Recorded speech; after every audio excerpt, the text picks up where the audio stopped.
ఆపదామపహర్తారం దాతారం సర్వసంపదాం లోకాభిరామం శ్రీరామం భూయో భూయో నమామ్యహం. పుత్రశోకంతో విలవిలలాడుతున్న రాజును చూసి కైకేయి, వరాలను ఇస్తానని మాట ఇచ్చి ఇప్పుడేదో తప్పు చేసిన వాడిలాగా ఏడుస్తావెందుకు? మాట నిలబెట్టుకొని నీ మర్యాదను కాపాడుకో. ధర్మాన్ని రక్షించడం రాజుగా నీ కర్తవ్యం. కాబట్టి రాముడిని అడవులకు పంపు.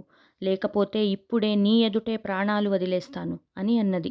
ఆమె మాటలు విన్న దశరథుడు వామనునికి మాట ఇచ్చిన బలిచక్రవర్తిలాగా అశక్తుడయ్యాడు. ఏడ్చి ఏడ్చి ఆయన కన్నులు బరువెక్కాయి. దుఃఖాన్ని దిగమింగుకొని కైకేయితో, పాపాత్మురాలా, వివాహ సమయంలో అగ్నిసాక్షిగా నీ చేయి పట్టుకున్నాను. ఇప్పుడు ఆ చేతిని విడుస్తున్నాను. నీతో కానీ నీ పుత్రునితో కానీ నాకు ఎలాంటి సంబంధం లేదు. తెల్లవారబోతోంది. వశిష్ఠాది ఋషులు వచ్చి పట్టాభిషేకానికి సమకూర్చిన వస్తువులతో రామ పట్టాభిషేకం చేయమని నన్ను తొందర పెడతారు. పట్టాభిషేకం ఆగిపోతే వారు తీసుకొచ్చిన ఆ వస్తువులతో నాకు కర్మకాండ జరిపించాల్సి వస్తుంది.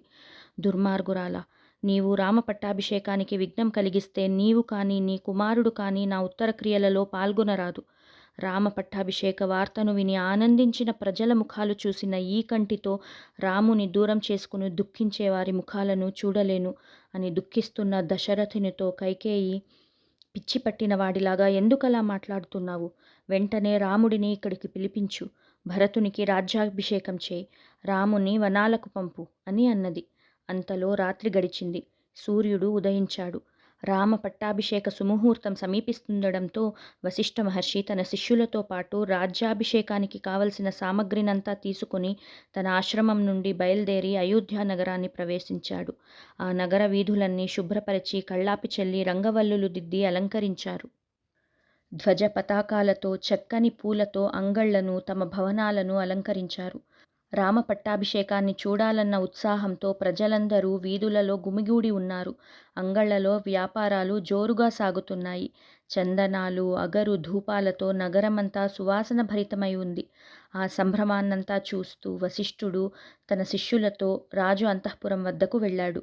రామ పట్టాభిషేక మహోత్సవం కోసం చక్కని వేషభూషణాలు ధరించిన సుమంత్రుడు వశిష్ఠ మహర్షికి ఎదురు వచ్చాడు. అప్పుడు మహర్షి సుమంత్రునితో తాను అక్కడికి వచ్చిన విషయాన్ని రాజుకు చెప్పమన్నాడు. వశిష్ఠ మహర్షి తనతో పాటు సముద్ర జలాలు, గంగా మొదలైన నదీ జలాలు, భద్రపీఠము, అనేక రకాల ధాన్యాలు, రత్నాలు, పాలు, పెరుగు, నెయ్యి, తేనె, దర్భలు, పూలు, పళ్ళు, 8 మంది కన్యలు, మదించిన భద్రగజం, 4 గుర్రాలు ఉన్న రథం, రాజఖడ్గం, ధనస్సు, బోయిలు మోసే పల్లకి, చంద్రునిలా ప్రకాశిస్తున్న గొడుగు, తెల్లని ఎద్దు, 4 కోరలు కలిగిన సింహం, బలమైన అశ్వం, వాయిద్యాల వారు, ఆవులు తీసుకొచ్చారు. రామ పట్టాభిషేకం చూడటానికి వచ్చిన సామంతరాజులందరూ వారి వారి స్థానాలలో కూర్చొని ఉన్నారు. పురప్రజలందరూ ఆసక్తిగా ఎదురుచూస్తున్నారు. పుష్యమి నక్షత్రయుక్త శుభముహూర్తంలో రామ పట్టాభిషేకం జరగాలి. మహారాజుని వెంటనే ఇక్కడికి తీసుకునిరా అన్న వశిష్ఠ మహర్షి ఆదేశాన్ని స్వీకరించి సుమంత్రుడు రాజభవనానికి వెళ్ళాడు.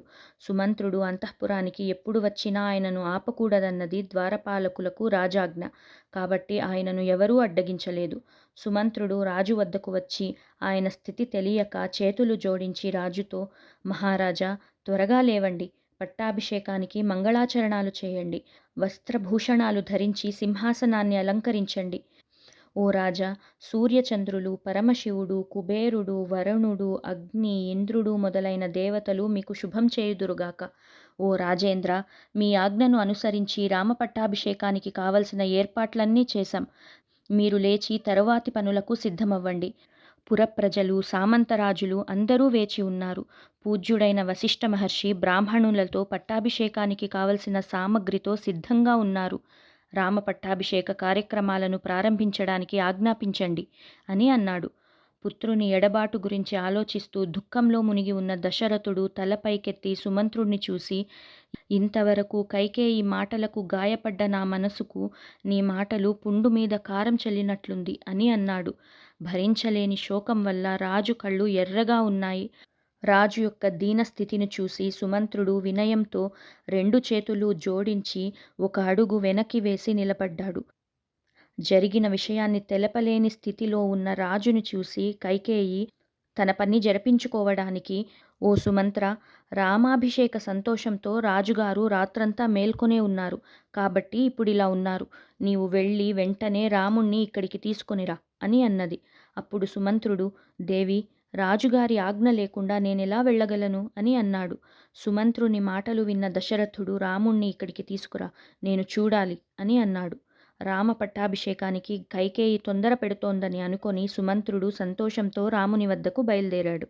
మార్గమంతటా ప్రజల ఆనందాన్ని చూస్తూ సుమంత్రుడు రాముని భవనాన్ని సమీపించాడు. ఆ భవనం యొక్క ద్వారానికి ముత్యాలు, పగడాలతో తోరణాలు కట్టారు. చందనాలు, అగరు, ధూపాల పరిమళాలతో నిండి ఉంది. అనేక రకాల పక్షుల కిలకిలారావాలు వినిపిస్తున్నాయి. బంగారు, వెండితో చేసిన ఆసనాలు, ఆకృతులు సుందరంగా అమర్చబడి ఉన్నాయి. స్తంభాలపైన సుందరమైన శిల్పాలు ఉన్నాయి. దేవేంద్రుని భవనంలా విరాజిల్లుతున్న ఆ రాముని భవనాన్ని సుమంత్రుడు ప్రవేశించాడు. రాముడిని చూడడానికి వేచి ఉన్న అనేక మంది ప్రజలతో ఆ ప్రదేశం కిక్కరిసి ఉంది. చక్కని గుర్రాలు కలిగిన సుమంత్రుడి రథాన్ని చూడగానే ప్రజల ఆనందం ఎక్కువైంది. అక్కడున్న వారి కోలాహలాన్నంతా చూస్తూ సుమంత్రుడు అంతఃపురాన్ని ప్రవేశించాడు. అక్కడున్న గదులన్నిటినీ చక్కగా అలంకరించారు. అంతఃపురవాసులందరూ రామునికి శుభం కలగాలని మంచి మాటలాడుతున్నారు. వారి మాటలు విన్న సుమంత్రుడు సంతోషంతో పొంగిపోతూ ముందుకు సాగాడు. కాషాయ వస్త్రాలు ధరించిన వృద్ధులు ద్వారం వద్ద నిల్చొని ఉన్నారు. అంతఃపురంలోని స్త్రీలను రక్షించడానికి వారు అక్కడుంటారు. సుమంత్రుడు తాను వచ్చిన విషయాన్ని రామునికి తెలియజేయమని చెప్పాడు. ద్వారపాలకులు సుమంత్రుని రాక గురించి తెలుపగా రాముడు ఆయనను తన గదికి తీసుకురమ్మని చెప్పాడు. చక్కని వస్త్రాలు ధరించి బంగారపు ఆసనంపై కూర్చొని ఉన్న రాముణ్ణి సుమంత్రుడు చూశాడు. సీతాదేవి చేతి స్పర్శతో పవిత్రమైన పరిమళభరితమైన చందనాన్ని రాముడు పూసుకొని ఉన్నాడు. సీతాదేవి ఆయన పక్కన నిలబడి వింజామరతో సేవ చేస్తూ ఉన్నది. వారిద్దరినీ చూడడానికి 2 కళ్ళు చాలవు.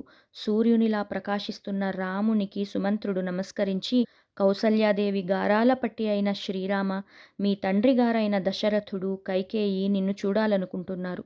త్వరగా వెళ్దాం అని అన్నాడు. సుమంత్రుని మాటలు విని సంతోషించిన రాముడు సీతతో, ఓ విశాలాక్షి, సర్వసమర్థురాలైన నా కైకేయి తల్లి నా క్షేమం కోసం, లోక కళ్యాణం కోసం, రాజుగారి సంతోషం కోసం నా పట్టాభిషేకం జరగాలని కోరుకొని ఉంటుంది.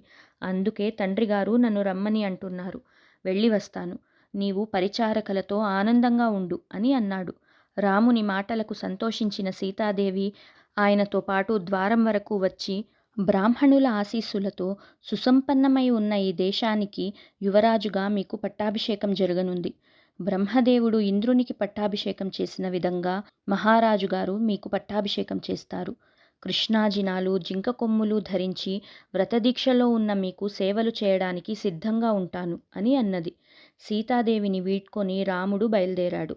తరువాత అగ్నిలా ప్రకాశిస్తున్న శ్రేష్టమైన వెండి రథంపై కూర్చున్నాడు. ఛత్రం చామరం పట్టుకొని లక్ష్మణుడు అన్న వెనుక నిలబడి ఉన్నాడు. చక్కని గుర్రాలు కట్టబడిన ఆ రథం వేగంగా ముందుకు సాగింది. రథంపై వస్తున్న రాముణ్ణి చూడడానికి వచ్చిన వారి కోలాహలంతో ఆ ప్రాంతమంతా నిండిపోయింది. రామునికి జయకారాలు వేస్తూ ప్రజలందరూ రథం ముందు వెళ్ళసాగారు. స్త్రీలందరూ మేడపై నిల్చుని సుగంధభరితమైన పూలను రామునిపై వేయసాగారు. రామునికి శుభం కలగాలని ఆశీర్వదించారు. రాముడు రాజ్యలక్ష్మిని స్వీకరిస్తే ఎవరికీ ఏ కష్టాలు ఉండవు, అందరూ సంతోషంగా జీవిస్తారు అని ప్రజల మాటలన్నీ వింటూ రాముడు ముందుకు సాగాడు. అమూల్యమైన రత్నరాశులు, వివిధమైన వస్తువుల అమ్మకాలతో కిటకిటలాడుతున్న రాజమార్గంలో రథం ముందుకు సాగింది.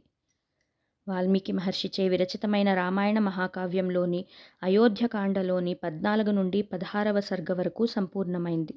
హనుమదంతర్గత శ్రీరామార్పణమస్తు. యత్ర యత్ర రఘునాథకీర్తనం తత్ర తత్ర కృతమస్తకాంజలిం బాష్పవారి పరిపూర్ణలోచనం మారుతిం నమత రాక్షసాంతకం. మన జీవనానికి దారిదీపమైన రామాయణంలోని తదుపరి విషయాలను తెలుసుకోవడానికి మళ్ళీ కలుద్దాం. జై శ్రీరామ్.